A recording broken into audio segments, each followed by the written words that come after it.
Hello everyone, welcome back to my channel. So ಇವತ್ತಿನ ವ್ಲಾಗ್ನಲ್ಲಿ ನನ್ನ ಒಂದು ಡೈಲಿ ರೂಟೀನ್ ವ್ಲಾಗ್ನ ಶೇರ್ ಮಾಡ್ಕೊಳ್ತಾ ಇದ್ದೀನಿ.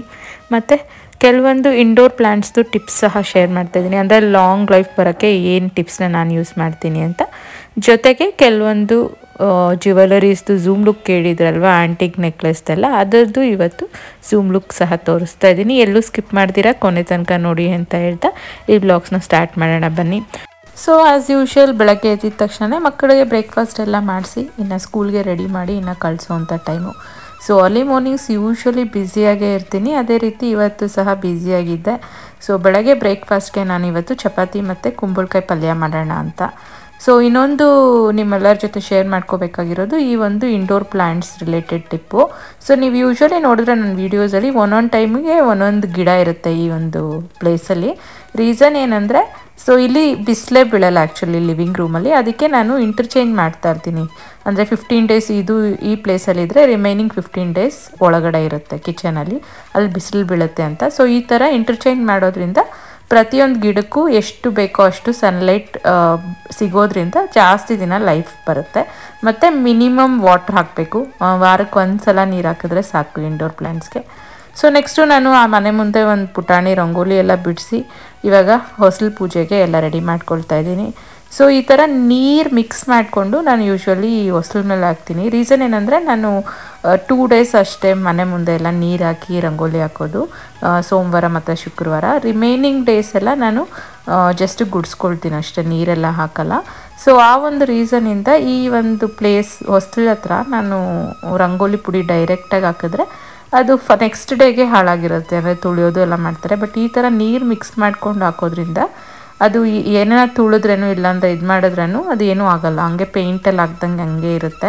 ಸೊ ಆಲ್ಮೋಸ್ಟ್ ನಾನು ಸೋಮವಾರ ಹಾಕಿದ್ರೆ ನೆಕ್ಸ್ಟ್ ಶುಕ್ರವಾರ ತನಕ ಹಾಕ್ದಂಗೆ ಇರುತ್ತೆ.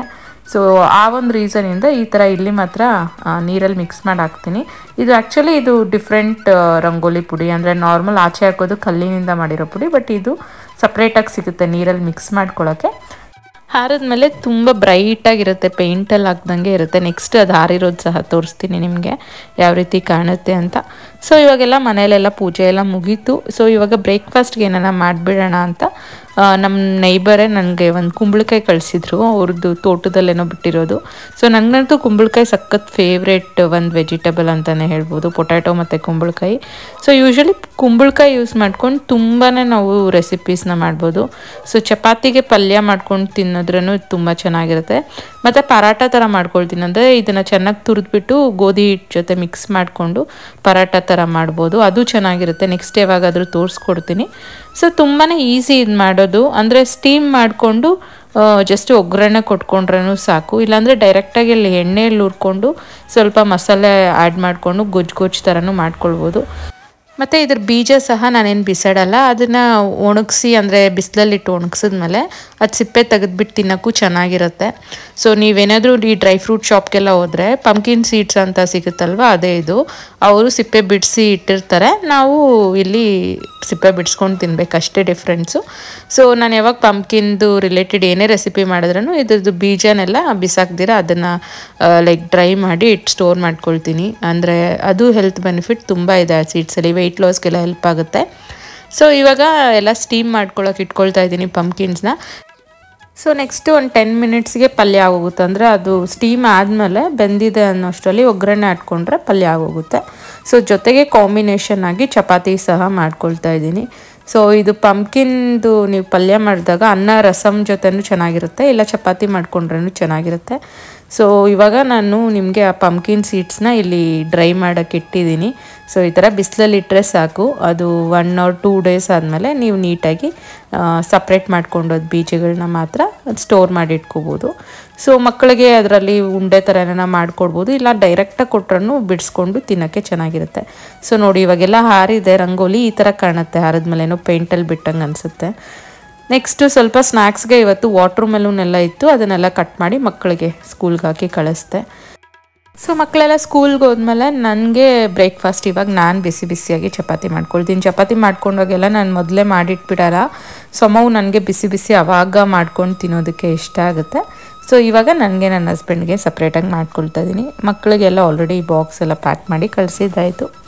ಸೊ ಈ ಚಪಾತಿ ಮಾಡಿದಾಗ ಒಂದು ಪ್ರಾಬ್ಲಮ್ ಏನಂದರೆ ಜಾಸ್ತಿ ಹೊತ್ತು ಕಿಚನಲ್ಲೇ ಇರಬೇಕಾಗುತ್ತೆ ನಾನು. ಅಂದರೆ ಪ್ರತಿಯೊಬ್ಬರು ತಿನ್ನಬೇಕಾದ್ರೆ ಬಿಸಿ ಬಿಸಿ ಹಾಕ್ಕೊಡ್ಬೇಕು. ಮಕ್ಕಳಿಗೆ ಬಾಕ್ಸಿಗೆ ಮತ್ತು ಅವ್ರಿಗೆ ಬ್ರೇಕ್ಫಾಸ್ಟು ಎಲ್ಲ ಬೆಳಗ್ಗೆನೇ ಮಾಡೋದ್ರಿಂದ ಸ್ವಲ್ಪ ಚಪಾತಿ ಮಾಡಿರೋ ದಿನ ನನಗೆ ಸ್ವಲ್ಪ ಲೇಟ್ ಅನಿಸುತ್ತೆ. ಬಟ್ ಯೂಶ್ವಲಿ ನಾನು ಚಪಾತಿ ನೈಟ್ ಇಟ್ಕೊಳ್ತೀನಿ ಇದೇ ರೀಸನಿಂದ. ಏಕೆಂದರೆ ಬಾಕ್ಸಸ್ಗೆಲ್ಲ ಮಾಡೋಷ್ಟಿರಲ್ಲ, ಒಂದು 10 ಚಪಾತಿ ಮಾಡಿದ್ರೆ ಸರಿ ಹೋಗುತ್ತೆ. ಬಟ್ ಬಾಕ್ಸಸ್ಗೂ ಸೇರಿ ಮಾಡಬೇಕಾದ್ರೆ 4 ಮೆಂಬರ್ಸ್ಗೆ ಸ್ವಲ್ಪ ಲೇಟ್ ಆಗುತ್ತೆ. ಬಟ್ ಇವತ್ತೇನೋ ಮಕ್ಕಳು ಆಸೆ ಬಿಟ್ಟರು ಅಂತ ಚಪಾತಿನೇ ಮಾಡ್ಕೊಂಡಿದ್ದೀನಿ. ಸೊ ಈ ಒಂದು ಕಾಂಬಿನೇಷನ್ ಎಷ್ಟು ಜನಕ್ಕೆ ಇಷ್ಟ ಕಮೆಂಟ್ಸಲ್ಲಿ ತಿಳಿಸಿ.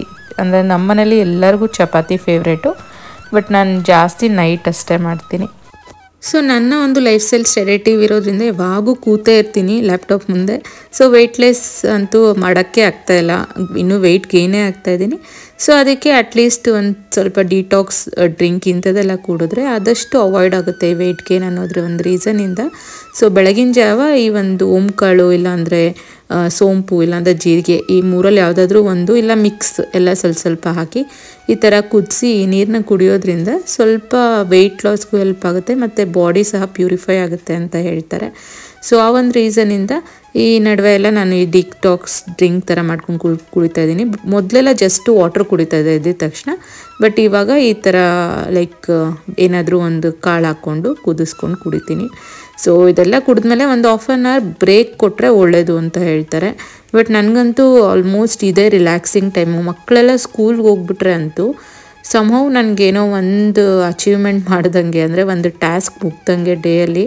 ಸೊ ಆ ಒಂದು ಬೆಳಗಿನ ಒಂದು ಟೈಟ್ ಸ್ಕೆಡ್ಯೂಲ್ ಅಂತೂ ಲೈಕ್ ಆಫೀಸ್ ಸ್ಕೆಡ್ಯೂಲ್ಗಿಂತ ಟೈಟ್ ಇರುತ್ತೆ.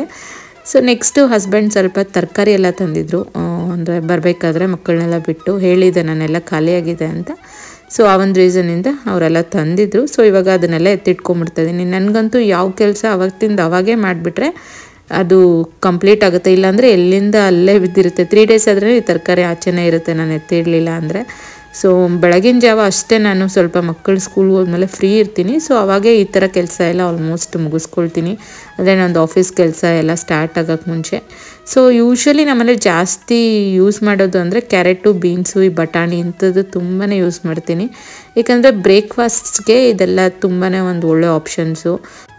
ಸೊ ಈ 3 ಐಟಮ್ ಇದ್ದರೆ ಅಂತೂ ವೆರೈಟಿ ಆಫ್ ಬ್ರೇಕ್ಫಾಸ್ಟ್ ಮಾಡ್ಬೋದು. ಸೌತ್ ಇಂಡಿಯನ್ ಬ್ರೇಕ್ಫಾಸ್ಟು ಅಂದರೆ ಬಿಸಿಬೇಳೆಬಾತು, ಪಲಾವು, ರೊಟ್ಟಿ, ಈ ಥರ ಎಷ್ಟೊಂದು ವೆರೈಟೀಸ್ ಮಾಡಿಬಿಡ್ಬೋದು ಈ 3 ಐಟಮ್ ಇದ್ದರೆ.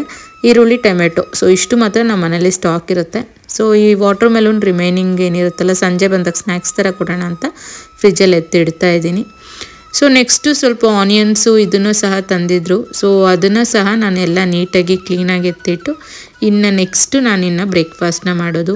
ಸೊ ನಂದು ಬ್ರೇಕ್ಫಾಸ್ಟ್ ಅಂತೂ ಆಲ್ಮೋಸ್ಟ್ ಲಂಚ್ ಟೈಮೇ ಆಗೋಗಿರುತ್ತೆ. ಯಾಕಂದರೆ ನನಗೆ ಲಾಗಿನ್ ಆಗೋ ಟೈಮ್ಗೆ ನಾನು ಬ್ರೇಕ್ಫಾಸ್ಟ್ ತಿನ್ನೋದಕ್ಕೆ ಲೈಕ್ ಆಲ್ಮೋಸ್ಟ್ 11 o'clock ಹಂಗೆ 11:30 ಹಂಗೆ ಹೋಗುತ್ತೆ. ಸೊ ಮತ್ತೆ ಮಧ್ಯಾಹ್ನ ಊಟ ತಿನ್ನೋಷ್ಟರಲ್ಲಿ 3 ಗಂಟೆ ಆಗೋಗುತ್ತೆ. ಸೊ ಹಿಂಗೆ ಇರುತ್ತೆ ಡೈಲಿ ನಂದು. ಸೊ ಇವಾಗ ಮನೆಯೆಲ್ಲ ಸ್ವಲ್ಪ ಆರ್ಗನೈಸ್ ಮಾಡ್ತಾ ಇರ್ತೀನಿ ಅವಾಗವಾಗ. ಯಾಕಂದರೆ ಮಕ್ಕಳೆಲ್ಲ ತಂದು ಇಲ್ಲಿ ಏನಂದರೆ ಅದು ಇಡ್ತಾ ಇರ್ತಾರೆ. ಸೊ ಅದೆಲ್ಲ ಕ್ಲೀನ್ ಮಾಡಿ ನಂದು ಆಫೀಸ್ ಕೆಲಸಕ್ಕೆ ಕೂತ್ಕೊಳ್ಳೋ ಅಷ್ಟರಲ್ಲಿ ಸಾಕಾಗೋಗುತ್ತೆ. ಸೊ ಈ ಚಪಾತಿ ಬೆಳಗ್ಗೆ ಮಾಡ್ಕೊಂಡಿರೋ ದಿನ ಸ್ವಲ್ಪ ನನಗೆ ಸುಸ್ತೇ ಆಗಿರುತ್ತೆ. ಅಂದರೆ ಏನು ಜಾಸ್ತಿ ವೆರೈಟೀಸ್ ಎಲ್ಲ ಮಾಡ್ಕೊಳಕ್ಕಾಗಲ್ಲ. ಸೊ ಜಸ್ಟು ಚಪಾತಿ ಪಲ್ಯ ಅಷ್ಟೇ ಮಾಡ್ಕೊಂಡಿರ್ತೀನಿ. ಸೊ ಮಧ್ಯಾಹ್ನದ ಮೇಲೆ ಸಹ ನಾನೇನು ಮಾಡ್ಕೊಂಡಿಲ್ಲ ಅಡುಗೆ. ಏಕೆಂದರೆ ರಾತ್ರಿಗೆ ಒಂದು ಮದುವೆಗೆ ಹೋಗುವಂಥ ಒಂದು ಪ್ಲ್ಯಾನ್ ಇದೆ. ಸೊ ಹೆಂಗೂ ಮಕ್ಕಳಿಗೆಲ್ಲ ಬಾಕ್ಸ್ ಎಲ್ಲ ಮಧ್ಯಾಹ್ನ ತಿನ್ಕೊಂಬಂದಿರ್ತಾರೆ. ಸೊ ನಾನು ಇದನ್ನೇ ಮಧ್ಯಾಹ್ನಕ್ಕೂ ಸೇರಿ ತಿಂದುಬಿಟ್ರೆ ರಾತ್ರಿಗೆ ಫಂಕ್ಷನ್ಗೆ ಹೋಗ್ಬೋದು ಅಂತ ಲೈಕ್ ಅಡುಗೆ ಏನು ಮಾಡೋಕ್ಕೆ ಹೋಗಲಿಲ್ಲ. ಅದೇ ಚಪಾತಿ ಪಲ್ಯನೇ ಮ್ಯಾನೇಜ್ ಆಯಿತು 2 ಟೈಮ್ಸ್ಗೆ. ಸೊ ಇವಾಗ ಪಾಟ್ಸ್ ಎಲ್ಲ ಏನಕ್ಕೆ ಇಲ್ಲಿ ಕೆಳಗಡೆ ಇಟ್ಟಿದ್ದೀನಿ ಅಂದರೆ ಇವಾಗ ನಾನು ರೀಸೆಂಟಾಗಿ ನನ್ನ ಪ್ರೀವಿಯಸ್ ವ್ಲಾಗ್ಸ್ ನೋಡಿದ್ರೆ ಗ್ರಿಲ್ಸ್ ಹಾಕ್ಸ್ತಾ ಇದ್ದೀವಿ ಅಂತ ಹೇಳಿದ್ನಲ್ಲ. ಸೊ ಅದಕ್ಕೆಲ್ಲ ಇವಾಗ ಒಂದು ರೆಡ್ ಆಕ್ಸೈಡ್ ಅಂತ ಬರುತ್ತೆ, ಅಂದರೆ ರಸ್ಟ್ ಹಿಡಿದಿರ ಪೇಂಟ್ ಹಾಕೋಕ್ಕೆ ಮುಂಚೆ ಒಂದು ಹಾಕುವಂಥದ್ದು. ಸೊ ಅದನ್ನು ಹಾಕೋಕ್ಕೆ ಬಂದಿದ್ದಾರೆ. ಅದಕ್ಕೆ ಅದನ್ನೆಲ್ಲ ಆಚೆ ಇಟ್ಟು ಇವಾಗ ನಾನು ಸ್ಯಾರಿ ಯಾವ್ದು ಸಂಜೆ ಉಟ್ಕೊಂಡು ಹೋಗಬೇಕು ಅಂತ ಎಲ್ಲ ರೆಡಿ ಮಾಡ್ಕೊಳ್ತಾ ಇದ್ದೀನಿ. ಸೊ ಈ ಒಂದು ಸ್ಯಾರಿನ ಸೆಲೆಕ್ಟ್ ಮಾಡಿಟ್ಟಿದ್ದೀನಿ. ಯೆಲ್ಲೋ, ಗ್ರೀನ್ ಆ್ಯಂಡ್ ಪಿಂಕ್ ಕಾಂಬಿನೇಷನಲ್ಲಿ ಒನ್ ಆಫ್ ಮೈ ಫೇವ್ರೇಟ್ ಅಂತಲೇ ಹೇಳ್ಬೋದು. ಸೊ ಸ್ವಲ್ಪ ಸುಕ್ಕಾಗಿದೆ. ಸೊ ಇದಕ್ಕೆ ಮ್ಯಾಚಿಂಗ್ ಆಗೋಂಗೆ ಗ್ರೀನ್ ಆ್ಯಂಡ್ ಯೆಲ್ಲೋ ಬ್ಯಾಂಗಲ್ಸ್ನ ಮಿಕ್ಸ್ ಆ್ಯಂಡ್ ಮ್ಯಾಚ್ ಮಾಡ್ಕೊಂಡಿದ್ದೀನಿ. ಸೊ ಅಲ್ಲಲ್ಲಿ ಪಿಂಕ್ ಬಾರ್ಡರ್ ಸಹ ಇರೋದ್ರಿಂದ ಸೊ ಪಿಂಕ್ ಬ್ಯಾಂಗಲ್ಸ್ನ ಸಹ ಅಲ್ಲಲ್ಲಿ ಹಾಕ್ಕೊಂಡು ಎಲ್ಲ ಮಿಕ್ಸ್ ಆ್ಯಂಡ್ ಮ್ಯಾಚ್ ಮಾಡಿ ಎತ್ತಿಟ್ಟಿದ್ದೀನಿ. ಮತ್ತು ಇನ್ನೊಂದು ಪ್ರೀವಿಯಸ್ ವ್ಲಾಗಲ್ಲಿ ನಿಮ್ಮ ಆ್ಯಂಟಿಕ್ದು ಜ್ಯುವೆಲರಿ ಏನಿದೆಯಲ್ವಾ ಅಂದರೆ ನೆಕ್ಲೆಸ್ ಮತ್ತು ಇಯರಿಂಗ್ಸು ಅದರದ್ದು ಒಂದು ಸಲ ಝೂಮ್ ಲುಕ್ ತೋರಿಸಿ ನಾನು ತೊಗೋಬೇಕಿದ್ದೀನಿ ಅಂತ ರೇಖಾ ಅವ್ರು ಕಮೆಂಟ್ ಮಾಡಿದ್ರಿ. ಸೊ ನಿಮಗೋಸ್ಕರ ಇವತ್ತು ಈ ಒಂದು ವ್ಲಾಗಲ್ಲಿ ನಂದು ಆ್ಯಂಟಿಕ್ ನೆಕ್ಲೆಸ್ ಸಹ ನಾನು ಶೇರ್ ಮಾಡ್ತೀನಿ. ಸೊ ಯೂಶ್ವಲಿ ನಾನು ಬ್ಯಾಂಗಲ್ಸ್ ಎಲ್ಲ ಈ ಥರ ನಾನು ಸ್ಟೋರ್ ಮಾಡಿಟ್ಟಿರ್ತೀನಿ, ಅಂದರೆ ಯಾವ ಸೀರೆ ಉಟ್ಕೊಳ್ತೀನೋ ಅದ್ರ ಮೇಲೆ ಮಿಕ್ಸ್ ಆ್ಯಂಡ್ ಮ್ಯಾಚ್ ಮಾಡಿ ತೊಗೊಳ್ತೀನಿ. ಸೊ ಇದೇ ನೀವು ಕೇಳ್ದಂಥ ಇಯರಿಂಗ್ಸು ನೋಡಿ, ಇದೆ ಝೂಮ್ ಲುಕ್ಕು. ಸೊ ಇದರಲ್ಲಿ ಗ್ರೀನ್ ಸ್ಟೋನ್ಸ್ ಥರ ಎಲ್ಲ ಬಂದಿರೋದ್ರಿಂದ ಇದು ಮ್ಯಾಚ್ ಆಗುತ್ತೆ ಅಂತ ಇವತ್ತು ಇದನ್ನು ಉಟ್ಕೊಂಡಿದ್ದೀನಿ. ಸೊ ನಾನು ಆ್ಯಕ್ಚುಲಿ ಇನ್ನೊಂದು ಆ್ಯಂಟಿಕ್ ನೆಕ್ಲೆಸ್ ತೊಗೊಂಬನ್ನಿ ಬ್ಯಾಂಕಿಂದ ಅಂತ ನಮ್ಮ ಹಸ್ಬೆಂಡ್ಗೆ ಹೇಳಿದ್ದು, ಬಟ್ ಅವರು ಇದನ್ನು ತಂದಿದ್ದಾರೆ ಮಿಸ್ಅಂಡರ್ಸ್ಟ್ಯಾಂಡ್ ಮಾಡಿಕೊಂಡು. ಆಯಿತು ಅಂತ ಇವಾಗ ಇದೂ ಚೆನ್ನಾಗೇ ಇರುತ್ತೆ ಅಂತ ಇವತ್ತು ಇದನ್ನೇ ಹಾಕ್ಕೊಳ್ತಾ ಇದ್ದೀನಿ. ಸೊ ಈ ಲಾಕರಲ್ಲಿ ಇಡೋದ್ರಿಂದ ಸೆಕ್ಯೂರಿಟಿ ಏನೋ ಇರುತ್ತೆ, ಬಟ್ ಸಮ್ಟೈಮ್ಸ್ ಏನಾಗುತ್ತೆ ತರಬೇಕಾದ್ರೆ ಯಾವ್ದು ಬೇಕೋ ಅದನ್ನು ಬಿಟ್ಟು ಬೇರೆದು ತೊಗೊಂಬಂದ್ಬಿಡ್ತಾರೆ ಹಸ್ಬೆಂಡು. ಸೊ ನೆಕ್ಸ್ಟ್ ಬಂದು ಇದು ಮಗಳಿಗೆ ತರಿಸ್ದೆ ಅವಳಿಗೆ ಹಾಕೋಣ ಅಂತ. ಸೊ ಅವಳಿಗೆ ಗೋಲ್ಡ್ ಕಲರ್ ತೊಗೊಂಬಂದರೆ ಅವ್ರು ಎರಡೂ ತಂದಿದ್ದಾರೆ, ಯಾವ್ದು ಬೇಕೋ ಅದು ಹಾಕ್ಕೊಳ್ಳಿ, ಮತ್ತೆ ನನ್ನ ರಿಟರ್ನ್ ಹೋಗೋಕ್ಕಾಗಲ್ಲ ಅಂತ. ಫೈನಲಿ ಅವಳು ಫಸ್ಟ್ ಒನ್ ಹಾಕ್ಕೊಂಡ್ಳು. ಸೊ ಇವಾಗೆಲ್ಲ ರೆಡಿ ಆಗಿದ್ದೀವಿ. ನಮ್ಮ ಹಸ್ಬೆಂಡೂ ಎಲ್ಲ ಇನ್ನು ನಮ್ಮನ್ನು ಸಂಜೆ ಮದುವೆ ಕರ್ಕೊಂಡು ಹೋಗ್ತಿದ್ದಾರೆ. ಮದುವೆ ಇರೋದು ಬೇತ್ಮಂಗ್ಲಲ್ಲಿ, ನಮ್ಮ ಹಸ್ಬೆಂಡ್ ಅವರ ಸೋದರತ್ತೆ ಮಗಂದು. ಸೊ ಇವಾಗೆಲ್ಲ ರೆಡಿಯಾಗಿ ನಾವು ಇನ್ನು ಹೊರಡ್ತಾ ಇದ್ದೀವಿ. ಸೊ ಯೂಶ್ವಲಿ ಈ ವೀಕ್ ಡೇಸ್ ಬಂದರೆ ಇದೊಂದು ಪ್ರಾಬ್ಲಮ್, ಆಫೀಸ್ ಕೆಲಸ ಎಲ್ಲ ಮುಗಿಸ್ಕೊಂಡು ನಾವು ರೆಡಿ ಆಗೋಕ್ಕೆ ಟೈಮ್ ಸಹ ಕೊಡಲ್ಲ. ಆಲ್ಮೋಸ್ಟ್ ಹಾಫ್ ಆನ್ ಅವರಲ್ಲಿ ಎಲ್ಲ ಮುಗಿಸ್ಕೊಂಡು ಹೋಗ್ತಾ ಇರಬೇಕು. ಸೊ ಅದಕ್ಕೆ ನಾನು ಈ ಸ್ಯಾರೀಸು ಇದೆಲ್ಲ ನೀಟಾಗಿ ಮೊದಲೇ ರೆಡಿ ಮಾಡಿ ಇಟ್ಕೊಂಡ್ಬಿಡ್ತೀನಿ. ಸ್ಯಾರಿ ಕೂಡ ಪಿನ್ ಮಾಡಿ ಇಟ್ಕೊಂಡ್ಬಿಡ್ತೀನಿ, ಹೋಗ್ಬೇಕಾದ್ರೆ ಜಸ್ಟ್ ಉಟ್ಕೊಂಡು ಹೋಗ್ತಾ ಇರೋದು. ಜಸ್ಟ್ 10 to 15 ಮಿನಿಟ್ಸಲ್ಲಿ ಆಗೋಗುತ್ತೆ ಹಂಗೆ ಮಾಡಿದ್ರೆ. ಸೊ ನಿಮ್ಮನೇಲಿ ಎಷ್ಟು ಜನ ನಿಮ್ಮ ಹಸ್ಬೆಂಡ್ ಸಹ ಇದೇ ಥರ ಆಡ್ತಾರೆ, ಒಂದು 5-10 ಮಿನಿಟ್ಸ್ಗೆಲ್ಲ ಆಯ್ತಾ ಅಂತ ಹೇಳ್ತಾ ಇರ್ತಾರೆ. ಸೊ ನನಗೆ ಕಮೆಂಟ್ಸಲ್ಲಿ ತಿಳಿಸಿ. ನಮ್ಮನೇಲಂತೂ ಯಾವಾಗೂ ಕ್ವಿಕ್ಕಾಗಿ ರೆಡಿ ಆಗಬೇಕು ಅಂತ ಎಕ್ಸ್ಪೆಕ್ಟ್ ಮಾಡ್ತಾರೆ. ಪ್ಲಸ್ ಇನ್ನೊಂದು ಏನಂದರೆ ಆಫೀಸ್ ಕೆಲಸ ಎಲ್ಲ ಮುಗಿಸೋ ಅಷ್ಟರಲ್ಲೇ ಲೇಟಾಗಿತ್ತು. ಪ್ಲಸ್ ನಾವು ಸ್ವಲ್ಪ ಬೇಗನೆ ಬಿಡಬೇಕು, ಫ್ಯಾಮಿಲಿ ಫಂಕ್ಷನ್ ಆಗಿರೋದ್ರಿಂದ ಒಂಚೂರು ಬೇಗ ಹೋದ್ರೇ ಅವರೂ ಖುಷಿ ಪಡ್ತಾರೆ ಅಂತ ನಮ್ಮ ಹಸ್ಬೆಂಡ್ ಫುಲ್ ಕಂಪಲ್ ಮಾಡ್ತಾಯಿದ್ರು. ಸೊ 1.5 hour ಜರ್ನಿ ಆದಮೇಲೆ ಫೈನಲಾಗಿ ನಾವು ಚೌಲ್ಟ್ರಿ ರೀಚ್ ಆದ್ವಿ. ಆಲ್ಮೋಸ್ಟ್ ಅವಾಗ ರಿಸೆಪ್ಷನ್ ಸಹ ಸ್ಟಾರ್ಟ್ ಆಗಿತ್ತು. ಸೊ ನಾವು ಹೋಗಿ ರಿಲೇಟಿವ್ಸ್ನೆಲ್ಲ ಮೀಟ್ ಮಾಡಿ ಟೈಮ್ ಸ್ಪೆಂಡ್ ಮಾಡಿಕೊಂಡು ಊಟ ಎಲ್ಲ ತಿನ್ಕೊಂಡು ರಿಟರ್ನ್ ಮನೆಗೆ ಬಂದ್ವಿ. ಸೊ ಜಾಸ್ತಿ ವೀಡಿಯೋಸ್ ಅಲ್ಲಿ ಹೋದ್ಮೇಲೆ ತೊಗೊಳಕ್ಕಾಗಿಲ್ಲ, ಯಾಕಂದರೆ ಎಷ್ಟೋ ದಿನ ಆದಮೇಲೆ ಮೀಟ್ ಮಾಡ್ತೀವಿ, ಮಾತಾಡೋದೇ ಸರಿ ಹೋಗುತ್ತೆ. ಸೊ ನೋಡಿದ್ರೆ ಹೇಗಿತ್ತು ನನ್ನ ಒಂದು ದಿನ ಅಂತ. ನಿಮಗೆಲ್ಲ ಈ ಬ್ಲಾಗ್ ಇಷ್ಟ ಆಗಿದೆ ಅಂತ ಭಾವಿಸ್ತಾ ಇದ್ದೀನಿ. ಕೊನೆ ತನಕ ನೋಡ್ತಾ ಇರೋ ನಿಮ್ಮೆಲ್ಲರಿಗೂ ಥ್ಯಾಂಕ್ಸ್ ಹೇಳ್ತಾ, ಯಾರೆಲ್ಲ ಇನ್ನೂ ನನ್ನ ಚಾನಲ್ಗೆ ಸಬ್ಸ್ಕ್ರೈಬ್ ಮಾಡ್ಕೊಳ್ತೀರಾ ನೋಡ್ತಾ ಇದ್ದೀರಾ, ಇಲ್ಲ ನೀವೇನಾದರೂ ಫಸ್ಟ್ ಟೈಮ್ ವ್ಯೂವರ್ಸ್ ಆದರೆ ದಯವಿಟ್ಟು ಸಬ್ಸ್ಕ್ರೈಬ್ ಮಾಡ್ಕೊಂಡು ನೋಡಿ ಅಂತ ಹೇಳ್ತಾ ಈ ಬ್ಲಾಗ್ನ ಇಲ್ಲಿಗೆ ಮುಗಿಸ್ತಾ ಇದ್ದೀನಿ. ಮತ್ತೆ ಸಿಗೋಣ.